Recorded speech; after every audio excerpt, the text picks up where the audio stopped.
YouTube, Sister Danger here. So I want to talk about a topic today that has been agitating in the back of my head, and it's come up a number of times in the past few weeks poignantly. And the topic itself is how we as people react to the tragedies and the importance of our reactions and what they are.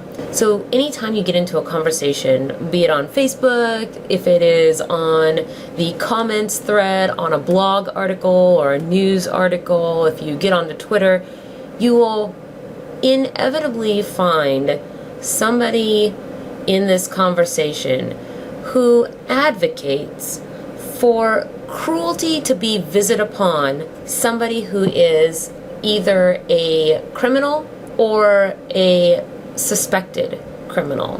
They will say things like, all rapists should be castrated. And it's really important to understand that these are two separate scenarios. Short of somebody being enmeshed in the actual original incident that took place, we are talking about two separate instances. Somebody has perpetrated a crime, and somebody has responded to that crime. And this is important because that means that each one of these actions can be judged for its own separate, it can be considered and thought about for its own separate moral and ethical worth. So why does that matter? Well, it matters because the purpose of justice is not to seek retribution or to find revenge or vengeance. The purpose of justice is to rebalance the scales that have been tipped. The reason this is important to note is because we often take the mental shortcut in ideas of justice to say eye for an eye and a tooth for a tooth. But in society, we don't actually invoke that. If somebody shoots your dog, you don't take them to court, and if they are found guilty of having shot your dog, the judge confers the sentence upon them of, you get to go shoot your neighbor's dog now because they previously shot yours. And there is a reason that we don't invoke a literal eye for an eye. And that is because a literal eye for an eye does not do anything to compensate for my loss. All it does is create a new situation of loss. Or as the saying goes, an eye for an eye leaves the whole world blind. And it bears worth noting in our society that when we punish our criminals, we do so by finding a compensatory resolution that isn't a crime in and of itself. If you think that it is okay to rape a rapist in response to their crime, that means that there is, in fact, a set of circumstances that could come to pass where you think that raping another person is acceptable and not criminal. There is a situation where you think that the violation of a person's human rights is okay. And you should keep that in mind, because the only difference between that criminal and yourself is that we, as a society, have made laws that criminalize that behavior. The only difference between that criminal and yourself is that you are standing behind the shield of the majority. The only thing it takes for your own bodily sovereignty and autonomy to no longer be yours is a change in public opinion. Even criminals in our society have human rights, and we honor those human rights because if we don't, then when we invoke punishment upon criminals, and we don't do it with the utmost solemnity, and maybe even some remorse, we are indicating that we have not perpetrated justice, but instead have engaged in an act of revenge. And there's no moral worth in the act of revenge. Such an act makes us exactly like the criminal that we have just set punishment to, except for that we happen to be standing behind the shield of the Vox Populi. So while I'm talking about the ways that people respond to situations, I want to talk about a particular pet peeve of mine. So I'm going to use rape as the example here because it is a current issue that everybody can really relate to. Whenever the topic of rape comes up in a conversation, there is inevitably that person who drops their tragic experience into the conversation like some sort of authoritative one-upmanship on their opinion, trying to make themselves more valid than everyone else. And this creates, by default, a scenario wherein the only way to challenge the authority of that person's experiential opinion is to drop your own experience that is equal to or greater than theirs.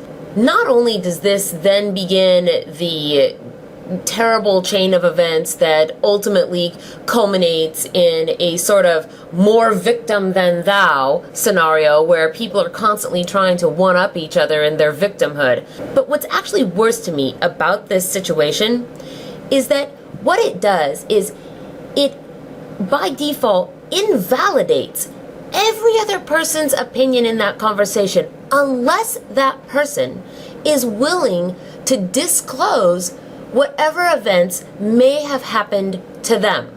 It also invalidates, or at least attempts to invalidate, the opinions of anybody that might have some other form of expertise or experience with the topic. Say they are a therapist of some sort that deals with many people who have experienced this. And you know what? Screw you. You're so high on your victimhood horse over there, you're probably sharing a cloud with Cheech and Chong. There is nobody in this world that is under any obligation to tell you their personal life tragedies and experiences in some sort of tit for tat in order to make their opinions valid in a conversation.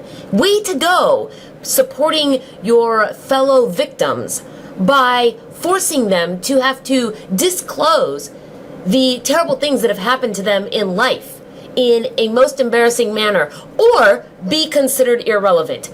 Wow, what a position to put people in. Aren't you just a star?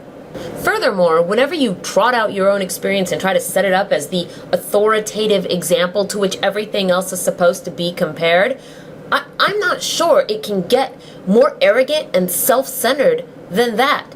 As if the way that you experienced this is somehow the legitimate way to be experiencing it. And I love these people, because these people are the ones that get out there in a comment thread and they say things like, well, obviously you've never had to experience what it's like to be raped or be in a domestic abuse marriage or have alcoholic parents. Obviously you've never experienced that, because if you had, you wouldn't say what you just said. And they immediately create the situation of victimhood one-upmanship. And the great irony of this is that these people make the argument that women shouldn't have to go to the police to report a suspected crime or rape against themselves because it's cruel to make those victims relive their experience, and they shouldn't have to retell the whole story to some offish policeman. How cruel. But they do think that it's okay for them to call upon you to relive your story in order to make your opinion in a conversation about the topic valid to them. Hypocrisy much? Anyone? So, all that said, I didn't mean to end on a ranty rant note there. Just kind of got carried away with something that's really been kind of annoying me. In order to end on a more fun note, I went out in the whole Pokemon Go rage that everybody has. I have decided that was going to actually find geocaches. So I went out today looking for a geocache, and I found my very first geocache. Here is a picture of it. That was super fun. I thank everybody for joining me today. If you have any thoughts or comments, opinions on these various topics, please feel free to enliven debate and discussion down below. and I hope to see you all on Tuesday over at the Breakfast Club. I have picked my first topic for the round robin, and I'm looking forward to presenting that to everybody. Have a good night, you guys, and I will see you on the flip side.